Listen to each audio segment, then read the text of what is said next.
ప్రభువు రక్షణ పొందుతున్న వారిని అనుదినము వారితో చేర్చుచుండెను. మళ్ళొకసారి చదువుతాను. ప్రభువు రక్షణ పొందుతున్న వారిని అనుదినము వారితో చేర్చుచుండెను.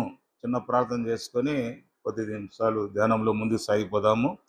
పరిశుద్ధమైన తండ్రి, మాకు ఇచ్చిన రక్షణను బట్టి స్తోత్రములు. గత వారమంతా కాపాడినందుకై స్తోత్రములు. ఉదయకాలం తండ్రి, స్థానిక సంఘములో మీ సన్నిధిలో చేరి మిమ్మల్ని పూజించి సేవించి గణవర్చే భాగ్యం ఇచ్చినందుకై స్తోత్రం చెల్లిస్తున్నాము. ఈ ఆరాధన కూడిక ద్వారా మా స్తుతుల ద్వారా మీ నామానికి మహిమ తెచ్చుకున్నామని నమ్మి కృతజ్ఞతా స్తోత్రం చెల్లిస్తున్నాము.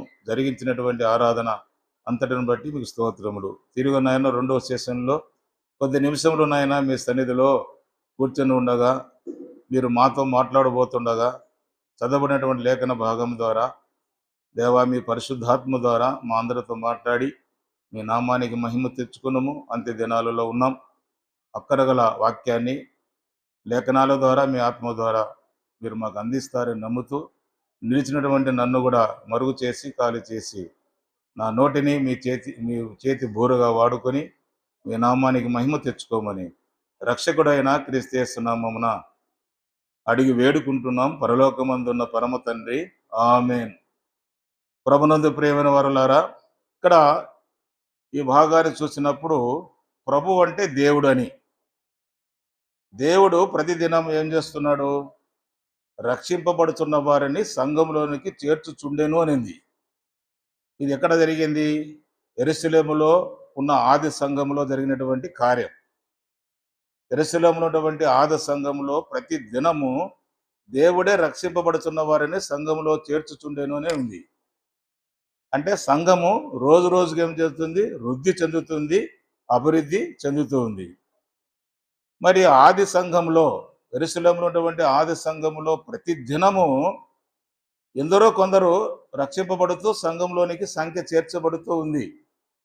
కాబట్టి సంఘము నానాటికి ప్రతి దినము వృద్ధి నుంచి అభివృద్ధిలోనికి వస్తుంది. కారణం ఏమంటే దేవుడు ఆ సంఘం పట్ల కార్యం జరిగించాడు. మరి ఇక్కడ మనం జ్ఞాపం చేసుకున్నప్పుడు దేవుని యొక్క ఉద్దేశం ఏమంటే, ఏ సంఘమైనా సరే, ఆనాడు యెరూషలేములో ఉన్న సంఘం కావచ్చు, ఈనాడు మనము కలిగి ఉన్నటువంటి సంఘాలు కావచ్చు, దేవుని ఉద్దేశం ఏమంటే ఏ సంఘమైనా ప్రతి దినం, ప్రతి నెల, ప్రతి సంవత్సరం వృద్ధి చెందాలి, అభివృద్ధి చెందాలి అనేది దేవుని ఉద్దేశం. మరి సంఘము వృద్ధి చెందాలా, అభివృద్ధి చెందాలంటే కానీ స్థానిక సంఘంలో కొన్ని ముఖ్యమైనటువంటి సూత్రాలు పాటించాలి. ఏ సంఘమైనా సరే, ఒక సంఘము వృద్ధి చెందాలన్నా, అభివృద్ధి చెందాలన్నా, విస్తరించాలన్నా సంఘానికి కొన్ని ప్రాముఖ్యమైనటువంటి సూత్రాలు ఉన్నాయి. ఆ సూత్రాలను సంఘం పాటించినప్పుడు, అనుసరించినప్పుడు మాత్రమే సంఘము వృద్ధి, అభివృద్ధి చెందుతుంది. అవి పాటించినంత కాలం సంఘం వృద్ధి చెందదు, అభివృద్ధి చెందదు.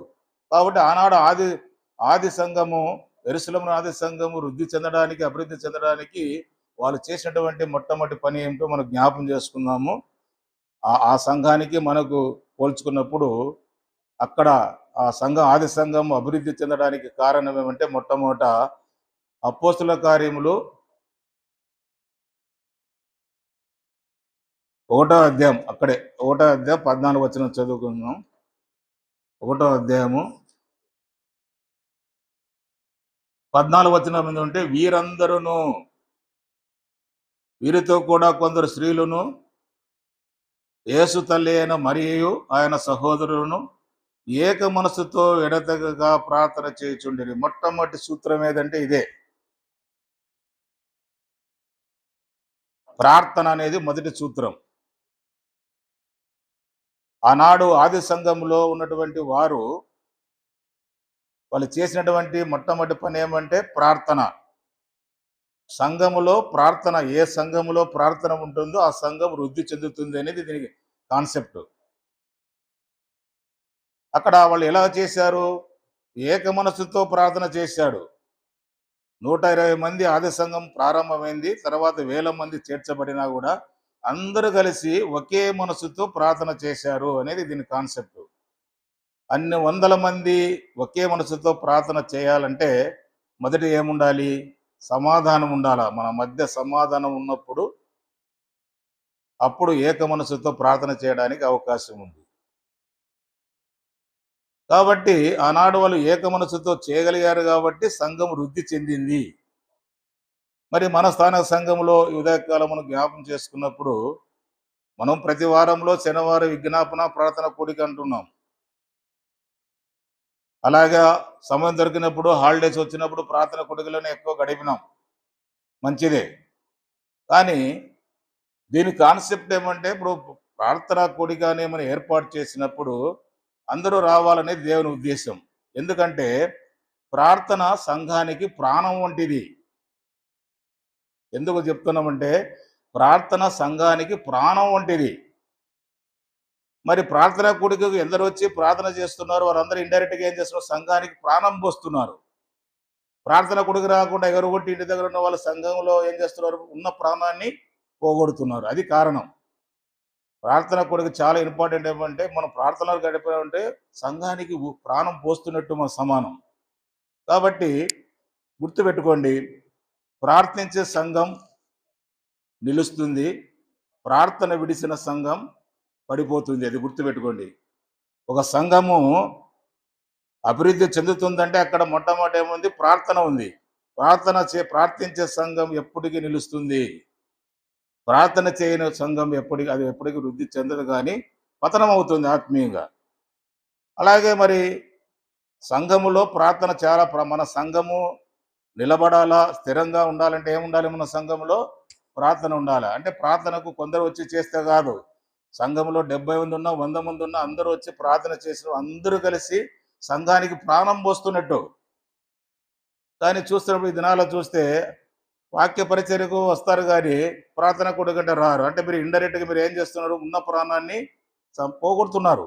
సంఘానికి ఉన్న ఊపిరిని మీరు పోగొట్టిన వాళ్ళు అవుతారు ప్రార్థనకు రాకపోతే. అదే ప్రార్థనకు వచ్చావనుకో, నువ్వు సంఘానికి ప్రాణం పోస్తున్నవాడు.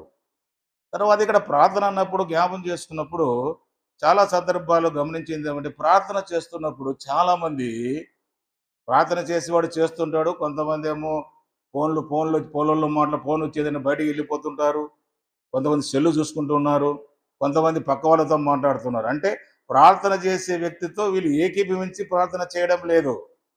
అది ఏక మనసు కాదు. ఒక వ్యక్తి ప్రార్థన చేస్తున్నప్పుడు ఆ వ్యక్తితో మనం కూడా ఏకీభవించి మనసు ఉంచి ధ్యానం ఉంచి కలపాలి. ఫోన్ వచ్చిందని లేచిపోతే ఏం ఉపయోగం చెప్పండి? పక్కన వాళ్ళతో ఏదో మాట్లాడుకుంటే సంబంధం ఏముంది? ఇది ఏక మనసు అన్నారు. అంటే ఒక్కొక్కరు ఒక మనసుతో ఉన్నట్టే. ఒక్కొక్కరు ఒక మనసు నుండి ప్రార్థన చేస్తే ఆ ప్రార్థన వలన సంఘానికి వృద్ధి జరగదు, అభివృద్ధి రాదు. కాబట్టి ఒక వ్యక్తి ప్రార్థన చేస్తున్నప్పుడు ఆ వ్యక్తితో ఇతరులు కూడా సమాధానం ఉండాలి. ఒక వ్యక్తి ప్రార్థన చేస్తున్నాడు, ఆ వ్యక్తితో నీకు సమాధానం ఉంటేనే నువ్వు అతనితో కలిసి ప్రార్థనలో ఏకీభవిస్తావు. ఆ వ్యక్తితో నీకు సమాధానం లేదనుకో, అతను ప్రార్థన చేసుకుంటుంటాడు, నీ ఎంత నువ్వు ఉంటావు. అది ఏక ప్రార్థన అన్నారు. అదొకటి. ఇంకొకటి, చేసే వ్యక్తి కూడా ఎలా ఉండాలి, చంచలమైన మనసుతో ప్రార్థన చేయకూడదు. మనస్సు నిర్మలంగా ఉండాలి, స్థిరంగా ఉండాలి. అప్పుడు దేవుని మీద ధ్యాస నిలిపి అప్పుడు ఆ వ్యక్తి ప్రార్థన చేస్తే ఆ ప్రార్థన కూడా దేవుడు అంగీకరిస్తాడు. చేసే వ్యక్తిలో కూడా స్థిరమైన మనసుతో ప్రార్థన చేయాలి, ఏక మనసుతో చేయాలి. ఈ రెండు జరిగినప్పుడే ఈనాడు చాలా దినాలలో చాలా దుఃఖకరం ఏమంటే, ప్రార్థన వాడు చేసేవాడు చేస్తుంటాడు, మాట్లాడే వాళ్ళు మాట్లాడుతున్నారు, సెలవులు చూసుద్దా చేసి, అంటే ఇండైరెక్ట్గా మీరు ఆ ప్రార్థనతో మీరు ఏకీభవించడం లేదు. వచ్చినారు, బాడీ ప్రజెంట్, మైండ్ ఆబ్సెంట్ అన్నట్టు ఉంది మీకు పరిస్థితి. దయచేసి అలా చేయకూడదు. ప్రార్థన సంఘానికి ప్రాణం వంటిది కాబట్టి జ్ఞాపకం పెట్టుకోండి. తర్వాత రెండవ సూత్రం, తిమోతిలో రాసినటువంటి రెండవ పత్రిక 3వ అధ్యాయం 16-17 వచనాలు చదువుకుందాము. తిమోతికి రాసినటువంటి పత్రిక 2వ అధ్యాయము 16-17 చదువుతాను చూడండి. దైవజనుడు సన్నద్ధుడై ప్రతి సత్కార్యమునకు పూర్ణముగా సిద్ధపడి ఉండునట్లు దైవ ఆవేశం వలన కలిగిన ప్రతి లేఖనము ఉపదేశించుటకును, ఖండించుటకును, తప్పు దిద్దుటకును, నీతి యందు శిక్ష చేయుటకును ప్రయోజనకరమై ఉన్నది. ఇక్కడ లేఖనం అంటే వాక్యం. వాక్యము సంఘానికి ప్రయోజనకరమైనది అని అంటున్నాడు. ఎలాగ ప్రయోజనకరం? వాక్యం ద్వారానే ఉపదేశించాలి, వాక్యం ద్వారానే ఖండించాలి, వాక్యం ద్వారానే తప్పు దిద్దాలి, వాక్యం ద్వారానే ఒక వ్యక్తిని క్రమశిక్షణలో శిక్షించాలి. కాబట్టి వాక్యము చాలా ప్రాముఖ్యమైనది సంఘానికి. కాబట్టి వాక్యము సంఘానికి పునాది వంటిదని ఉంది. ఒక బిల్డింగ్ కట్టాలంటే ముందు ఏముండాలి? దాన్నే ఫౌండేషన్ అంటారు, పునాది అంటారు. సాయిల్ని బట్టి, నేలను బట్టి ఎంత లోతు వెళ్ళాలి, ఏ సైజు ఫుట్టింగ్స్ అనేది ఒక ఇంజనీర్గా డిసైడ్ చేస్తారు. పునాది బాగుంటే పైన కట్టబడే బిల్డింగు, పునాది మీద కట్టబడే బిల్డింగు నిలబడుతుంది. పునాది లేకపోతే ఆ బిల్డింగ్ కూలిపోతుంది. అలాగే సంఘం కూడా నిలబడాలి, స్థిరంగా ఉండాలంటే ఏముండాలి? పునాది వంటి వాక్యం ఉండాలి సంఘంలో. సంఘ సిద్ధాంతాలు, సంఘ సత్యాలు, సంఘ క్రమాలు సంఘానికి బోధించాలి. ఇది బోధించే వాళ్ళు చాలా సిద్ధపడాల్సిన అంశం ఏమంటే, ఏదో పడితే ఏదో ఏదో పై పైన మనం వాక్యం చెప్పడం వలన వాక్యం వినే వాళ్ళలో నిలసదు. పునాది వంటి వాక్యాన్ని మనం ప్రిపేర్ అయ్యి సంఘానికి అందించాలి. వినేవాళ్ళు కూడా ఆ పునాది వాక్యం వాళ్ళ హృదయంలో ఉన్నప్పుడు వాళ్ళు భవిష్యత్తులో ఎలాగుంటాడు? పునాది వంటి వాక్యం నీ హృదయంలో నా హృదయంలో ఉంటే ఎన్ని శ్రమలు వచ్చినా, ఎన్ని కష్టాలు వచ్చినా ధైర్యంగా నిలబడతారు, ఎదుర్కొంటారు, జయించగలుగుతారు. పునాది వంటి వాక్యం మనలో లేదనుకో, నిలబడలేము. శ్రమలు వచ్చినప్పుడు దాన్ని తట్టుకోలేరు, పారిపోతారు. కాబట్టి బోధించే వాళ్ళు ఏం చేయాలి? పునాదం వంటి సత్యాలనే బోధించాలి. పునాదం వంటి సత్యాలు కొంత కఠినంగా ఉంటాయి, దాన్ని పాటించాలంటే కొంత కఠినంగా ఉంటాయి. అయినా కూడా మనం బోధించాల్సింది ఏముంది? పునాదం వంటి వాక్యాన్నే సంఘానికి బోధించాలి, కానీ పునాది లేని వాక్యాన్ని ఎప్పుడు చెప్పకూడదు. పైన ఏదో ఇప్పుడు పునాది లేకుండా పైన గోడలు కట్టడము, స్లాబ్ వేయడము, ప్లాస్టింగ్ చేయడం, పెయింటింగ్, ఎలక్ట్రిఫికేషన్, ఫ్లోరింగ్, ఇదంతా ఫినిషింగ్ ఐటమ్స్. దాని వలన ప్రయోజనం కాదు. పునాది గట్టిగా ఉంటే బిల్డింగ్ నిలబడుతుంది. అలాగే పునాది వంటి వాక్యం నీలో నాలో ఉంటే మనం దేవుని కొరకే చక్కగా నిలబడతాం. స్థానిక సంఘం కూడా నిలబడాలంటే, బలంగా ఉండాలంటే పునాది వంటి వాక్యం సంఘంలో ఉండాలి. కాబట్టి బోధించే వాళ్ళు, వాక్యం చెప్పేవాళ్ళు ఏదో సిద్ధపడి వచ్చి సంఘానికి అందిస్తే ఉపయోగం లేదు. పునాది వంటి వాక్యం ఖచ్చితంగా బోధించాలి. అది బోధించినప్పుడు, దాన్ని పాటించినప్పుడు విశ్వాసి నిలబడతాడు, సంఘం నిలబడుతుంది. కనుక దయచేసి వాక్యం అనేది సంఘానికి పునాది వంటిది. దేవుని వాక్యములో నిలిచిన సంఘం ఎప్పుడూ కదలదు. అది గుర్తుపెట్టుకోండి. వాక్యానుసారంగా ఏ సంఘం అయితే నడుస్తుందో ఆ సంఘం ఎప్పుడు కూడా కదలదు, అంటే స్థిరంగానే ఉంటుంది. గాలి వచ్చినా, వాన వచ్చినా, తుఫాను వచ్చినా, ఏమొచ్చినా, ఎన్ని శ్రమలు వచ్చినా సంఘం నిలబడడానికి కారణం వాక్యం. కాబట్టి సంఘంలో ఉన్నటువంటి నీవు నేను నిలబడాలంటే ఏముండాలి? పునాది వంటి వాక్యం మన హృదయంలో ఉండాలి. కాబట్టి బోధించే వాళ్ళు జాగ్రత్తగా పునాది వంటి వాక్యాన్ని ఖచ్చితంగా బోధించాలి. ఈనాడు ఎట్లున్నారంటే బోధకులు ఆ వాక్యం చెప్తే మమ్మల్ని మళ్ళీ ఒకసారి పిలిచారన్నా, వాడుకోవడానన్నా కాదు. పిలిచినా, వాడుకున్నా, వాడకపోయినా పునాది వంటి వాక్యాన్ని సంఘానికి బోధించవలసిన బాధ్యత బోధకులుగా ఉంది.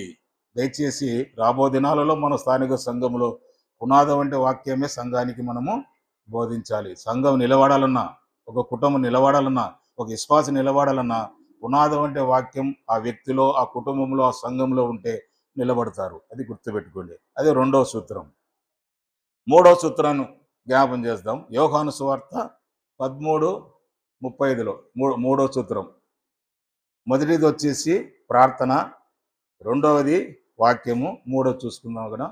యోహాను సువార్త 13వ అధ్యాయము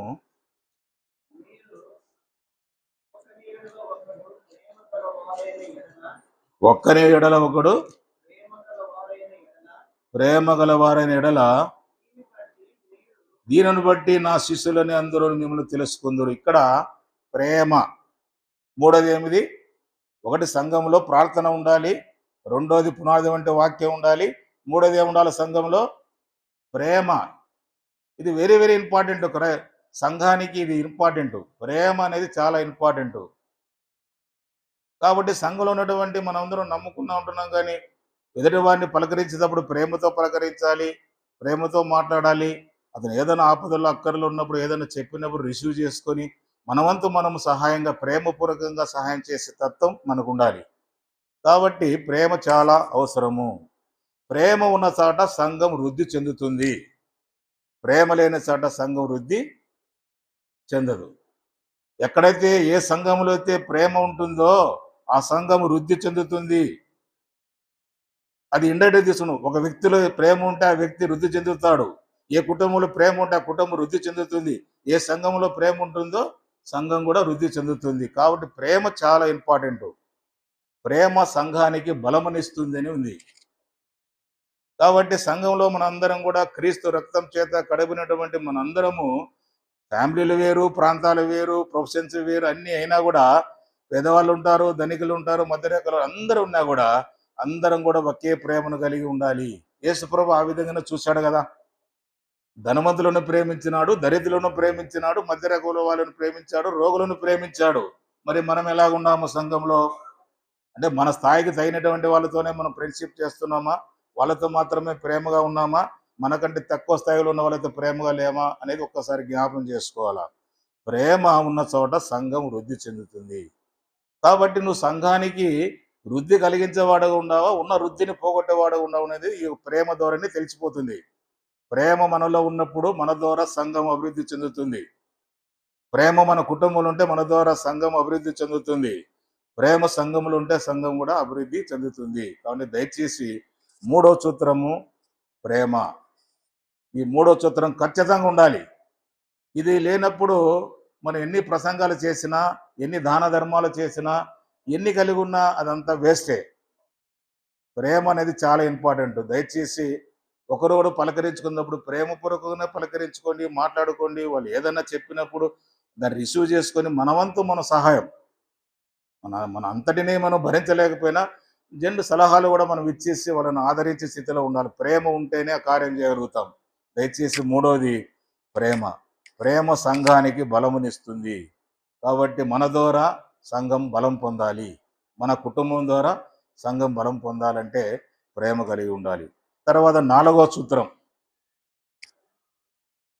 4వ సూత్రం వచ్చేసి పేతురు రాసినటువంటి మొదటి పత్రిక 1వ అధ్యాయము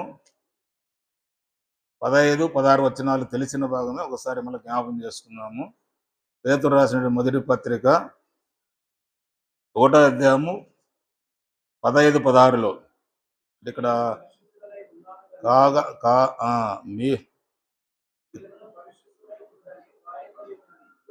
కాగా మీరు విధేయులకు పిల్లలై మీ పూర్వపు అజ్ఞాన దేశంలో మీకుండిన ఆశలను అనుసరించి ప్రవర్తింపక మిమ్మును పిలిచిన వాడు పరిశుద్ధుడన్న ప్రకారం మీరును సమస్త ప్రవర్తన యందు పరిశుద్ధులై ఉండుడి.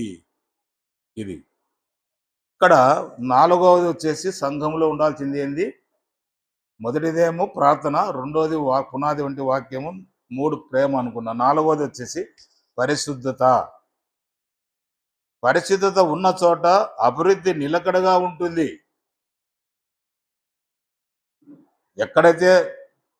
ఎక్కడైతే పరిశుద్ధత ఉంటుందో అభివృద్ధి అనేది నిలకడగా ఉంటుంది. పరిశుద్ధత లేని చోట అభివృద్ధి నిలకడగా ఉండదు, కొన్నాళ్ళు ఉంటుంది, మళ్ళీ పడిపోతుంది. పరిశుద్ధత లేని చోట అభివృద్ధి నిలకడగా ఉండదు. ఇది చాలా ప్రాముఖ్యమైనది.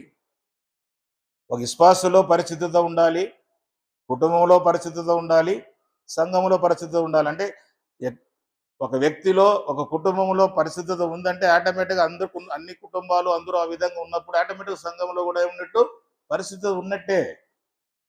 కాబట్టి మన ద్వారా సంఘానికి పరిశుద్ధత ఉందా లేదని జ్ఞాపం చేసుకోవాలా. పరిశుద్ధత సంఘానికి మహిమ తెచ్చిపెడుతుంది. ఏ కుటుంబంలో ఏ వ్యక్తిలో పరిశుద్ధత ఉంటుందో దేవునికి మహిమ వస్తుంది. ఏ కుటుంబంలో పరిశుద్ధత ఉంటుందో దేవునికి మహిమ వస్తుంది. ఏ సంఘంలో అయితే పరిశుద్ధత ఉంటుందో దేవునికి మహిమ వస్తుంది. అల్టిమేట్గా రావాల్సింది మహిమ. మహిమ అంటే మనకి మహిమ కాదు, మన ద్వారా, మన కుటుంబం ద్వారా, మన సంఘం ద్వారా దేవునికి మహిమ రావాలి. దయచేసి జ్ఞాపం చేసుకోండి. ఈ పరిశుద్ధత అనేది ఎదుటివాడు కొలచలేడు. నాలో పరిశుద్ధత ఉందా లేదనేది నాకు తెలుసు, ప్రభువుకు తెలుసు.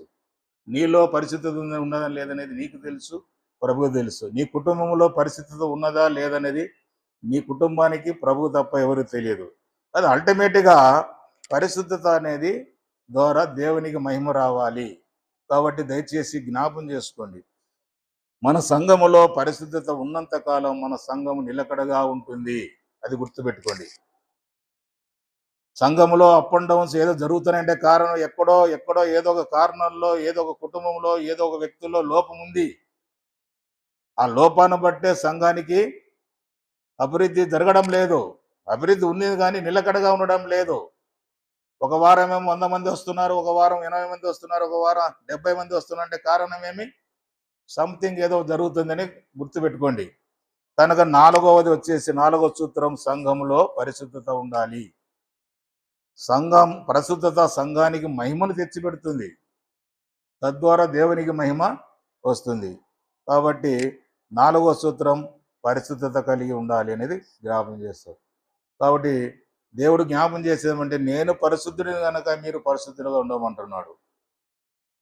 మనం చదువుతున్నాం కానీ ఆచరించలేకపోతున్నాం.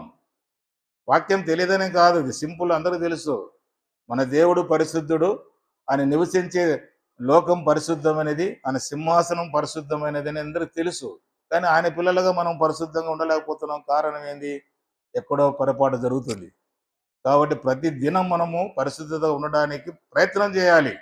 దేవుని సహాయం ద్వారానే పరిశుద్ధత మనలో కొనసాగాలి. మనంతా మనం ఉండలేము. కొన్ని సందర్భాలలో పడిపోయే అవకాశం ఉంది. కానీ మళ్ళీ దేవుని సహాయాన్ని కోరి, దేవుని సహాయంతో మళ్ళీ మనం వ్యక్తిగతంగా పరిశుద్ధంగా జీవించాలి. మన కుటుంబము పరిశుద్ధంగా ఉండాలి.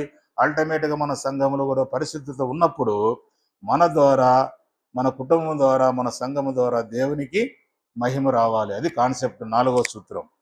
తర్వాత 5వ సూత్రాన్ని జ్ఞాపం చేసుకుందాము. మత్తయి సువార్త 28వ అధ్యాయం 19-20 వచనాలు చదువుకుందాము. మత్తయి సువార్త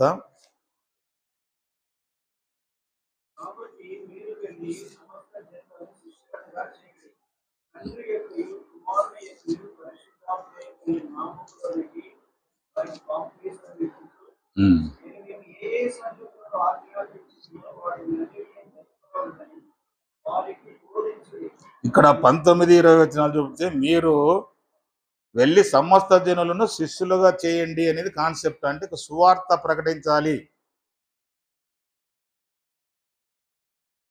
సువార్త సంఘానికి దేవుడిచ్చినటువంటి బాధ్యత. ఒక సంఘం ద్వారా సువార్త ప్రకటించాలంటే ఖచ్చితంగా మనము సువార్త ప్రకటించవలసినటువంటి బాధ్యత మన మీద ఉంది. తర్వాత అక్కడ సువార్త అన్నప్పుడు మనం జ్ఞాపకం చేసుకున్నప్పుడు, సువార్త ప్రకటించే సంఘం ఎల్లప్పుడూ జీవంగల సంఘంగా ఉంటుంది. అది గుర్తుపెట్టుకోండి. సువార్త ప్రకటించే సంఘం ఎల్లప్పుడూ జీవంగల సంఘముగా ఉండును అని ఇక్కడ ఉంది. కాబట్టి సువార్త అనేది 3 విధాలుగా బోధించవచ్చు. ఒకటి, సంఘం ద్వారా సువార్త ప్రకటించవచ్చు.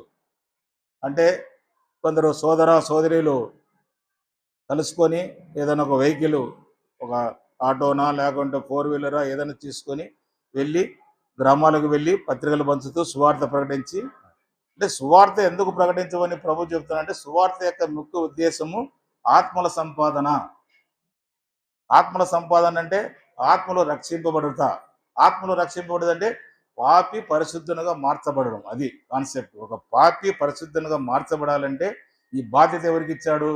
దేవుడు సంఘానికి అప్పగించినాడు. సంఘం అంటే ఎవరు? మనమే. కాబట్టి సంఘం ద్వారా సువార్త ప్రకటించాలి. అది 1, 2. ఈ నేటి దినాలలో సంఘం ద్వారా బహిరంగంగా సువార్త ప్రకటించే దినాలు లేవు. కాబట్టి 2ది ఏముంది? కుటుంబం ద్వారా కూడా సువార్త ప్రకటించవచ్చు. ఎలాగంటే, ఉదాహరణకు ఏదైనా మన ఇంట్లో ఒక కాటేజ్ ప్రేయరు, ఒక స్తుతికుడిగా ఇలాంటివి ఏర్పాటు చేసుకొని ఆ సందర్భంగా వాక్యం చెప్తూ వాక్యం ద్వారా సువార్త కూడా ప్రకటించినప్పుడు ఇరుపొరుగు వాళ్ళు, వీధి ప్రజలు కూడా ఎవరైనా ఆ కూడికి వచ్చినప్పుడు వారిలో ఒక్కరైనా కొందరైనా ప్రభువును నమ్మేదానికి అవకాశం ఉంది. అంటే 1 సంఘము ద్వారా జరగాలి, 2 కుటుంబం ద్వారా జరగాలి, 3వది వ్యక్తిగతమైనటువంటి సువార్త. చర్చి ద్వారా జరిగేది కాకుండా కుటుంబ పరంగా జరగాలి. మూడవది వచ్చేసి వ్యక్తిగతంగా ఒక వ్యక్తి ద్వారా కూడా తన ఇంటి వారికి సువార్త ప్రకటించవచ్చు, ప్రభులోనికి నడిపించవచ్చు. కాబట్టి 3 రకాలుగా ఉంది. చర్చ్ ద్వారా సువార్త ప్రకటించవచ్చు, ఒక కుటుంబాన్ని ఆధారం చేసుకొని సువార్త ప్రకటించవచ్చు, లేకుంటే ఒక వ్యక్తి పర్సనల్ ఎవాంజలిజం అంటారు, దాన్ని పర్సనల్ ఎవాంజలిజం అంటారు. అంటే వ్యక్తిగతంగా ఒక బ్యాగ్ తగిలించుకొని ఆ ఇల్లు దర్శించి వాళ్ళకు ఇంత పత్రికలు చెప్పి సువార్త చెప్పి ప్రభులోనికి రావచ్చు. వ్యక్తిగత ఎవాంజలిజం అనేది మొదట తన గురించి సాక్ష్యం చెప్పాలి, 2 ప్రభుని గురించి సాక్ష్యం చెప్పాలి. అది పర్సనల్ ఎవాంజలిజం. అట్లా కూడా మనము ఒక్కొక్క ఆత్మను వ్యక్తిగతంగా కొన్ని ఆత్మలు సంఘంలోనికి చేర్చవచ్చు, లేక మన కుటుంబంలో ఏదో ఒక కార్యక్రమం జరిగించి ఆ కార్యక్రమం ద్వారా సువార్త ప్రకటించి కూడా తీసుకురావచ్చు. మూడవది ఈ విధంగా సంఘం ద్వారా చేయవచ్చు. కాబట్టి ఇక్కడ మనం జ్ఞాపం చేసుకున్నప్పుడు సువార్త సంఘానికి దేవుడిచ్చినటువంటి బాధ్యత, అది గుర్తుపెట్టుకోండి. కేవలము ఒక 10 మంది 20 మంది కాదు, సంఘంలో ఉన్నటువంటి అందరి బాధ్యత ఇది. కాబట్టి సంఘానికి దేవుడు సువార్త ప్రకటించే బాధ్యతను అప్పగించాడు. కాబట్టి జీవం గల సంఘంగా మన సంఘం ఉండాలంటే సంఘంలో ఏమి బోధింపబడుతున్నది? సువార్త ప్రకటిస్తూ ఉండాలి, సువార్త కంపల్సరిగా చేయాలి. కనుక జ్ఞాపం చేసుకుందాం, సువార్త సంఘానికి దేవుడిచ్చిన బాధ్యత. సువార్త ప్రకటించే సంఘం ఎల్లప్పుడూ జీవంగల సంఘంగా ఉంటుందని జ్ఞాపం చేసుకోవాలి. కాబట్టి ఈ ఉదయకాల సమయంలో 5వ సూత్రం ఏమంటే సంఘం ద్వారా సువార్త జరగాలి. మనం ఇప్పుడు ప్రజెంట్ డేస్లో సంఘం ద్వారా సువార్త ప్రకటించే స్థితిలో లేవు గనక ఇళ్ళ దగ్గర కాటేజ్ ప్రేయర్లు పెట్టి అది ఆధారం చేసుకొని కుటుంబం తీసుకొని అక్కడ సువార్త ప్రకటించాలి, ఆత్మలు రంగం రావాలి. రెండోది పర్సనల్ ఎవాంజలిజంగా, నా ఇంటి వారికి నేనే సువార్త చెప్పుకోవాలి, మీ ఇంటి వారికి మీరు సువార్త చెప్పుకోవాలి, లైక్లీ మైండ్ ఉండే వాళ్ళకి సువార్త చెప్పాలి. ఇది ఏదే విధంగా అయితే మాత్రం సంఘం ద్వారా సువార్త కార్యక్రమం జరగాలి. అది దేవుడు మనకు బాధ్యత అప్పగించాడు. కాబట్టి ఇది 5వ సూత్రం ఏమంటే సంఘము ద్వారా సువార్త ప్రకటించవలసిన బాధ్యత నీ మీద నా మీద ఉంది. మరి సంవత్సరాలు గడుస్తుంది, కనీసం ఒకరికైనా సువార్త చెప్పినామా? ఒకరినైనా ప్రభు దగ్గర నడిపించామా? ఏదో కేవలం పెద్దలు, సేవకులు, పరిచారకులు, ఏదో ఒకరిద్దరు బాధ్యత గల సోదరులు సోదరులు చేసే పని కాదు ఇది. రేపు దేవుని దగ్గర హాజరైనప్పుడు ప్రతి వ్యక్తిని అడుగుతాడు, నువ్వు సంఘంలో చేర్చబడిన తర్వాత సువార్త ప్రకటించినావా? నీ ఇంట్లోనే ఉంది, నీ ఇంట్లోనే నరకానికి వెళ్ళే వ్యక్తులు ఉన్నారు. మరి ఏం బాధ్యత తీసుకుంటున్నాము? దయతో జ్ఞాపకం పెట్టుకోండి. 5వ సూత్రం వచ్చి సువార్త సంఘానికి దేవుడిచ్చినటువంటి బాధ్యత. తర్వాత 6వ సూత్రాన్ని జ్ఞాపం చేస్తాం. 6వ సూత్రం వచ్చి గళితులు రాసిన పత్రిక 6వ అధ్యాయము 10వ వచనం. గళితులు రాసిన పత్రిక 6వ అధ్యాయము 10వ వచనం చదువు.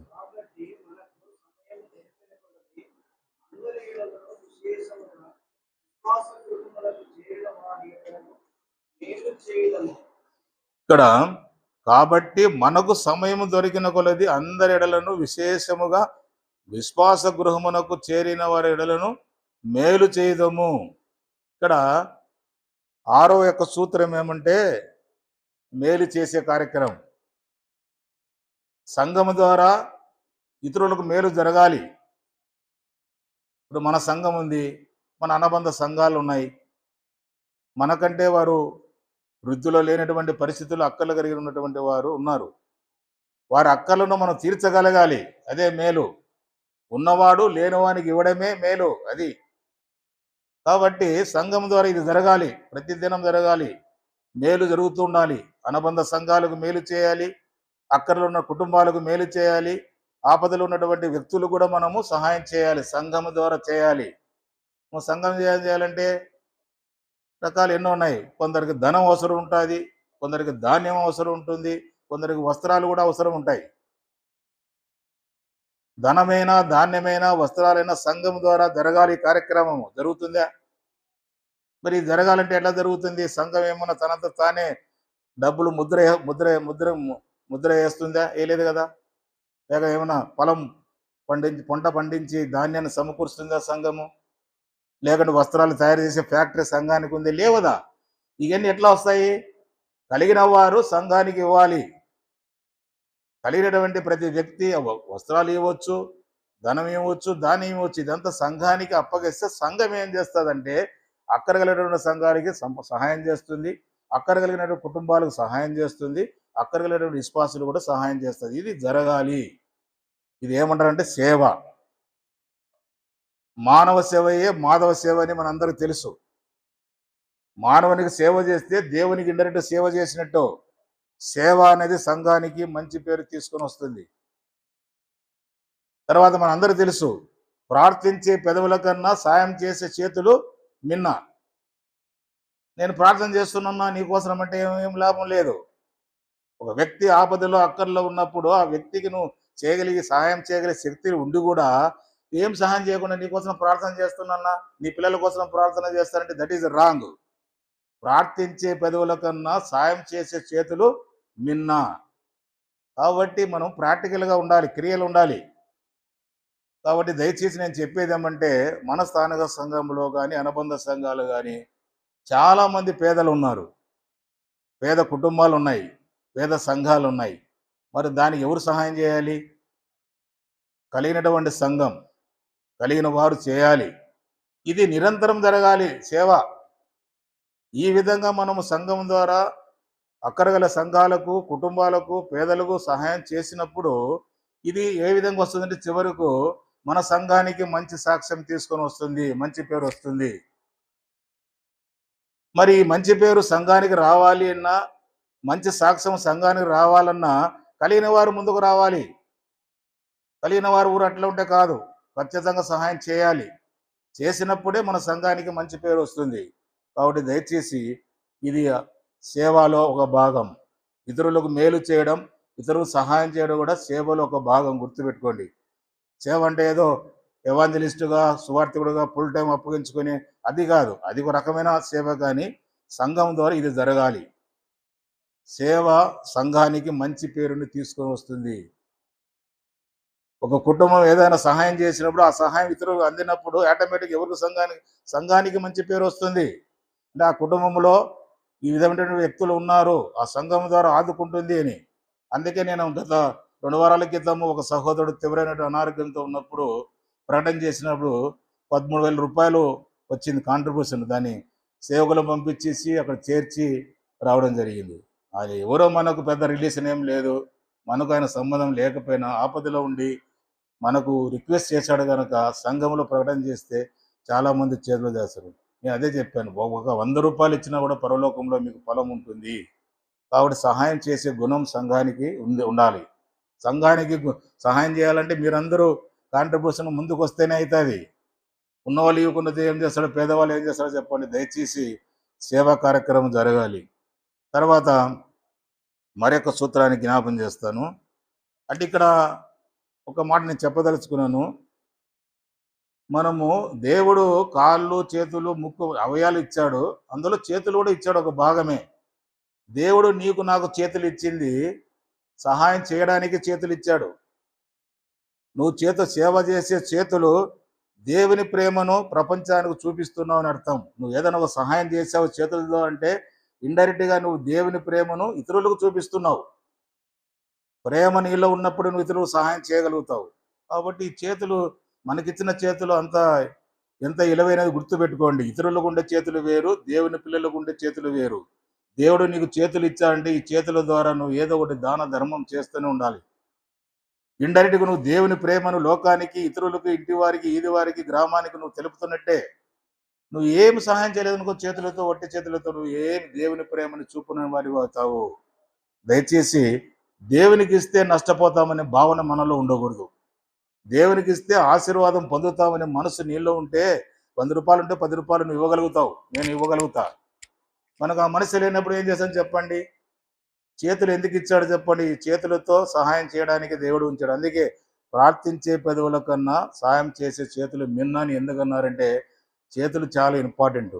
దేవుని పిల్లలకు ఉన్న చేతులు ఇతరులు సహాయం చేయడానికి నిన్ను చేతులతో ఉంచినాడు. గుర్తుపెట్టుకోండి. తర్వాత మరొక సూత్రాన్ని, 7వ సూత్రాన్ని జ్ఞాపం చేసుకుందాం. నువ్వు కీర్తన 133 1-3 వరకు చదువుకుందాము.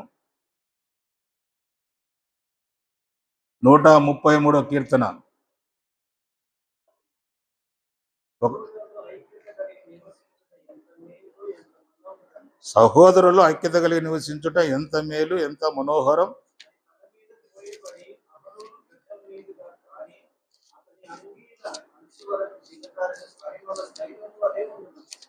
ఆ,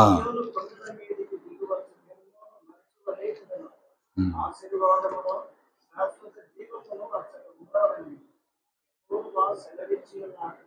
ఇది 133 కీర్తన ఆల్మోస్ట్ ఆల్ ప్రతి శ్వాసకు తెలిసినటువంటి వచ్చిన భాగమే. 133 సహోదరుల ఐక్యత కలిగి అంటే కేవలం సహోదరులు కాదు, సిస్టర్స్ లేరని అనుకోవద్దు. సహోదరులు అంటే లేడీస్ అండ్ జెంట్స్ కలుపుకొని ఆ పదం ఉంది. బ్రదర్ అని అనేది పదం అదే. బ్రదర్ అని అంటే ఓన్లీ బ్రదర్స్ కాదు, సిస్టర్స్ అండ్ బ్రదర్స్ కలిపితేనే బ్రదర్ అని అయ్యేది. కాబట్టి సంఘములో ఏముండాలి? ఐక్యతనే ఉండాలి. ఇది వెరీ వెరీ ఇంపార్టెంట్. సంఘములో ఐక్యత కంపల్సరీగా ఉండాలి. ఒకరి పట్ల ఒకరు ఐక్యత ఉన్నప్పుడే పని జరుగుతుంది. ఐక్యత ఉన్న చోట దేవుని ఆశీర్వాదం ఉంటుంది. ఐక్యత లేని చాట దేవుని ఆశీర్వాదం ఉన్నది పోతుంది. మరి మన సంఘంలో ఐక్యత ఉందా?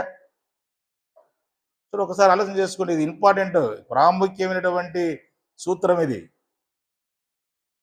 మన సంఘము వృద్ధి చెందాలా, అభివృద్ధి చెందాలంటే ఈ పాటించాల్సిందే. ఈ ఉంటేనే మన సంఘము వృద్ధి అభివృద్ధి చెందుతుంది, లేకపోతే చెందదు. 7వది వచ్చేసి ఐక్యత. ఐక్యత ఉన్న చోట దేవుని ఆశీర్వాదం ప్రవహిస్తుంది. ఐక్యత లేని దేవుని ఆశీర్వాదం ఉన్నది కూడా వెళ్ళిపోతుంది. మన సంఘములో ఆశీర్వాదాలు ప్రవహించాలి. పైనుంచి పోస్తుంటే మన మీద పడుతున్నాలంటే కారణం ఏముంది? మనం ఏం చేస్తున్నాలో ఐక్యత కలిగి ఉంటేనే దేవుడు ఆశీర్వదిస్తాడు. ఐక్యత ఉందా మనలో?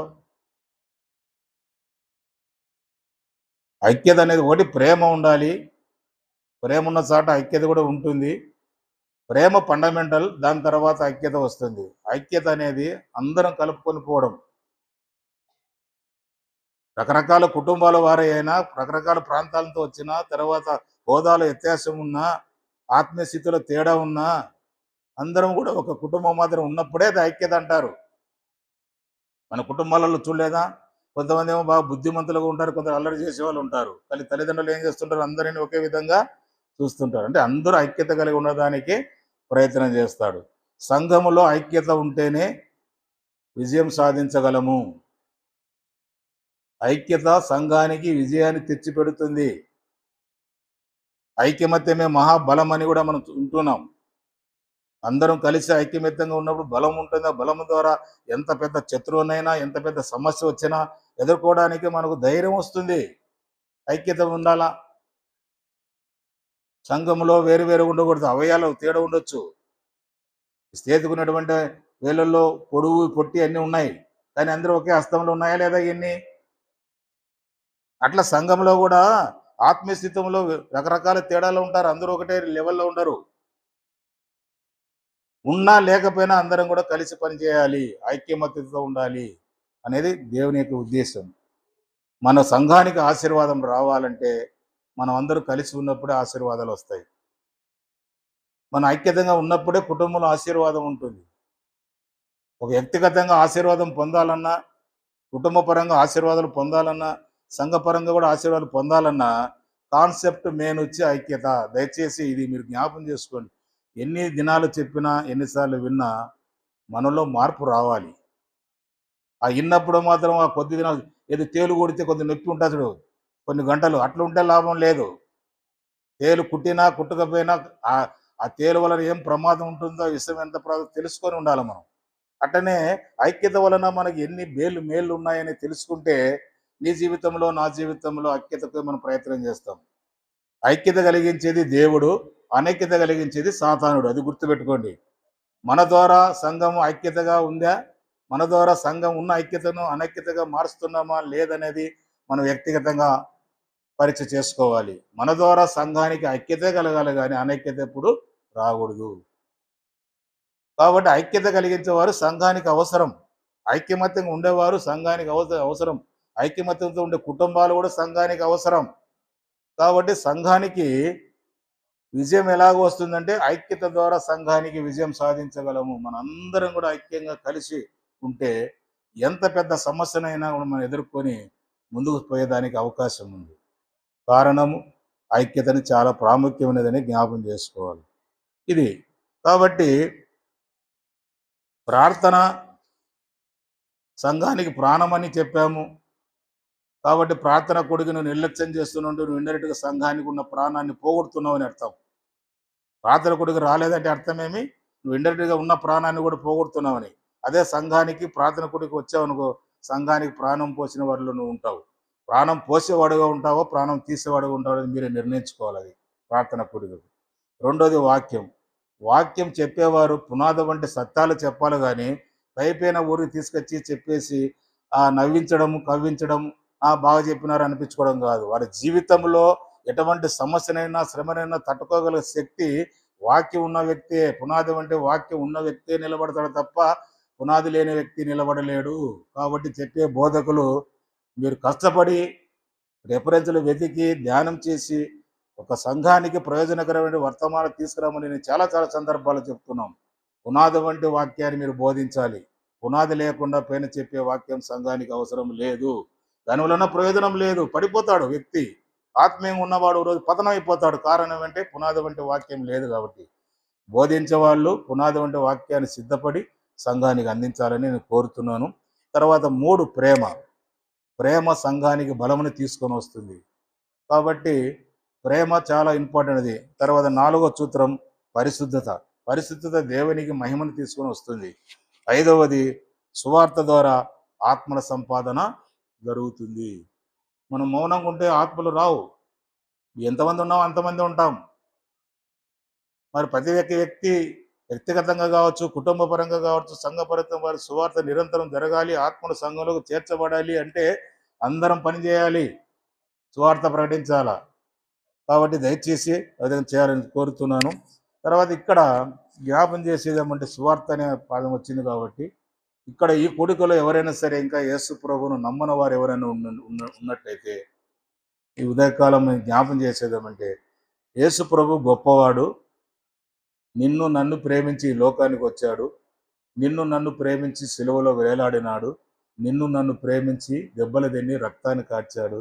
నిన్ను నన్ను ప్రేమించి మరణించి సమాధి చేయబడినాడు. నిన్ను నన్ను ప్రేమించి తిరిగి లేచాడు. ఆ లేచిన దేవుడే ఈ ఉదయకాలం నిన్ను పిలుస్తున్నాడు. ప్రయాసపడి భారం వస్తున్న సమస్త జనులారంటే ఎందరైతే ఇక్కడ నమ్మలేదో వారిని పిలుస్తున్నాడు దేవుడు. ప్రభు దగ్గరకు వచ్చి ప్రభువా నేను పాపిని, నన్ను క్షమించు, రక్షించంటే యేసు ప్రభు క్షమిస్తాడు, రక్తంతో కడుగుతాడు, పరిశుద్ధంగా చేస్తాడు. పాతాళంలో ఉన్నటువంటి నిన్ను పరలోకానికి చేస్తాడు. పాపిని నిన్ను పరిశుద్ధంగా మారుస్తాడు. అదే సువార్త. కాబట్టి ఉదయకాల సమయంలో ఎవరైనా ఇంకా ఈ కోడికలో నమ్ముకోకుండా వాయిదాలు వేసుకుంటుంటే రేపు నీది కాదు. రేపు నువ్వు ఉంటావో లేదో తెలియదు, నేను ఉంటానని తెలియదు. రేపుకు రూపు లేదు, రేపుకు వారంటీ లేదు, గ్యారంటీ లేదు. కాబట్టి ఇప్పుడే యేసు ప్రభు రక్షకుడుగా హృదయంలో చేర్చుకొని ఈ స్థలం నుంచి నువ్వు సమాధానంతో వెళ్ళాలి. అంటే నీ మీద ఉన్నటువంటి కేసు కొట్టేసుకొని నువ్వు విడుదల ఇంటికి పోవాలా. నువ్వు రక్షణ పొందనంత వరకు నీ మీద కేసు ఉంది. ఆ కేసు ఏమంటే ఆ శిక్ష పాతాళం, అగ్నిగుండం ఉంది. కాబట్టి ఉదయకాల సమయంలో దేవుడు నీతో మాట్లాడుతున్నప్పుడు నీ హృదయాన్ని కఠినం చేసుకోవద్దు, వాయిదా వేసుకోవద్దు. ఇప్పుడే నమ్ముకోండి, మోక్షానికి వారసులు కావాలని ఈ సందర్భంగా జ్ఞాపం చేస్తున్నా. సేవ అనేది నేను జ్ఞాపం చేశాను, చాలా ఇంపార్టెంట్. ఇతరులకు మేలు చేసే మనసు మనకు ఉండాలి. ఇతరులు సాయం చేసే గుణమునే ఉండాలి. అతను చేస్తే నాకేం బెనిఫిట్ కాదు, నువ్వు ఇతరులు చేస్తే దేవుడు నీకు చేస్తాడు. అది గుర్తుపెట్టుకోండి, అది నిరంతరము. కాబట్టి ప్రార్థించే పెదవుల కన్నా సాయం చేసే చేతులు మనం కలిగి ఉండాలని జ్ఞాపం చేస్తున్నాను. 7వది వచ్చే ఐక్యత సంఘానికి విజయాన్ని తీస్తుంది. కాబట్టి ఏ సంఘములో అయితే ప్రార్థన ఉంటుందో, వాక్యం ఉంటుందో, అంటే పునాది అంటే వాక్యం. వాక్యం అంటే అట్లా చెప్పేది కాదు, పైపై చెప్పే వాక్యం కాదు. పునాది అంటే వాక్యం ఉండాల. తర్వాత ప్రేమ, పరిశుద్ధత, సేవ, సువార్త, ఐక్యత కలిగిన సంఘమే దేవుని దృష్టిలో క్షమాభివృద్ధి కలిగిన సంఘం అంటారు దాన్ని. అభివృద్ధి గల సంఘం కాదు. గతంలో మనం అన్ని అనుభవించిన అభివృద్ధి గల సంఘంలో ఉండొచ్చినాం. అభివృద్ధి గల సంఘంలో ఏముంది? ప్రేమ లేదు. అభివృద్ధి కలిగిన సంఘంలో ఐక్యత లేదు. కనుకనే ఆ అభివృద్ధి ఏం చేసింది? పతనం అయిపోయింది. కారణం ప్రేమ లేకపోవడం, ఐక్యత లేకపోవడం, పరిశుద్ధత లేకపోవడం. ప్రేమ, ఐక్యత, పరిశుద్ధత ఉన్న సంఘమే క్షమాభివృద్ధి గల సంఘం అంటారు. దేవుని యొక్క చిత్తం ఏమంటే అభివృద్ధి చెందిన సంఘం కాదు దేవునికి కావాల్సింది. క్షేమాభివృద్ధి కలిగిన సంఘం దేవునికి కావాలి. అంటే ఆ సంఘంలో క్షేమం ఉండాలి, అభివృద్ధి ఉండాలి, వృద్ధి ఉండాలి. వృద్ధి, అభివృద్ధి, క్షేమం ఈ మూడు ఉంటేనే సంఘం. కావున దేవుని యొక్క చిత్తం ఏమంటే ప్రతి సంఘం భూమి మీద ఉన్నటువంటి ఏ సంఘమైనా సరే క్షమాభివృద్ధి కలిగిన సంఘంగా ఉండాలనేది దేవుని యొక్క ఉద్దేశం. మరి అవి ఉండాలంటే ఈ 7 ఉండాలా. ఈ 7 సూత్రాలు ఏ సంఘంలో ఉంటాయో ఆ సంఘం ఆటోమేటిక్గా అది క్షేమాభివృద్ధి గల సంఘం. అదే సంఘం జీవం గల దేవుని సంఘం కూడా ఉంటుంది. ఇక లేని చోట ఆ సంఘం జీవం గల సంఘంగా జీవం లేని సంఘం. సంఘమే కానీ జీవం లేదు. వృద్ధి ఉంది కానీ క్షేమం లేదు. కాబట్టి దయచేసి కనుక మన స్థానిక సంఘములో ఇవన్నీ ఉండాలని నేను ప్రేమపూర్వకంగా కోరుతున్నాను. ఇవి ఉన్నప్పుడే సంఘం అభివృద్ధి చెందుతుంది. ఒకటి నేను చివరిలో జ్ఞాపం చేసేది ఏమంటే ప్రార్థించే సంఘం నిలుస్తుంది, ప్రేమించే సంఘం పెరుగుతుంది, సువార్త ప్రకటించే సంఘం విస్తరిస్తుంది. ఇది గుర్తుపెట్టుకోండి. ప్రార్థించే సంఘం నిలుస్తుంది ఎప్పటికైనా, ప్రేమించే సంఘం పెరుగుతూ ఉంటుంది, సువార్త ప్రకటించే సంఘం విస్తరిస్తుంటుంది. సంఘం అంటే ఈరోజు ఇది కావచ్చు, ఇంకా దీని ద్వారా కొన్ని బ్రాంచ్లు సంఘాలు కూడా ఏర్పడే అధికారం ప్రభు ఇస్తాడు. కాబట్టి ఈ సంఘంలో ఇవి ఉండాలని నేను కోరుకుంటూ చివరిలో కీర్తన 127:1 చూసినప్పుడు యెహోవా ఇల్లు కట్టించిన కట్టువారి ప్రయాస వ్యర్థం. అంటే అల్టిమేట్గా సంఘాన్ని కట్టేది ఎవరు? మనం కాదు, విశ్వాసులు కాదు, దేవుడు కడతాడు. అది గుర్తుపెట్టుకుని కాన్సెప్ట్. నేను కట్టినానన్నా, నేను సంపాదించినన్నా, నేను స్వార్థ చేస్తే నమ్ముకున్నానన్నా, నేను బాప్తిసం చేస్తే నమ్ముకున్నానని కాదు. That is wrong. నువ్వు ఒక పరికరంగా వాడబడినావు అంతే తప్ప అల్టిమేట్గా సంఘాన్ని కట్టేది దేవుడే. దేవుడు కట్టుకోకుండా మనం ప్రయాసపడితే వ్యర్థమవుతుంది. కాబట్టి దేవుడి సహాయం ద్వారా సంఘము వృద్ధి, అభివృద్ధి, క్షేమాభివృద్ధి పొందాలి అనేది దేవుని ఉద్దేశం. కాబట్టి దయచేసి ఉదయకాల సమయంలో మరి మనం అందరం కూడా ప్రార్థన కూడికకు ప్రాముఖ్యత ఇవ్వండి. ఏదో బలమైన కారణాలు ఉండి రాలేని పరిస్థితులు ఉంటే ఇట్ ఈజ్ ఓకే. కానీ రాగల శక్తి ఉండి కూడా ప్రార్థన కూడికను చాలా చులకనగా చూడడం అనేది ఇండైరెక్ట్గా దేవుని సంఘానికి, ప్రాణమైన సంఘాన్ని మనము ప్రాణం లేని సంఘంగా మార్చిన వారు అవుతాం. కాబట్టి ప్రార్థన, వాక్యము,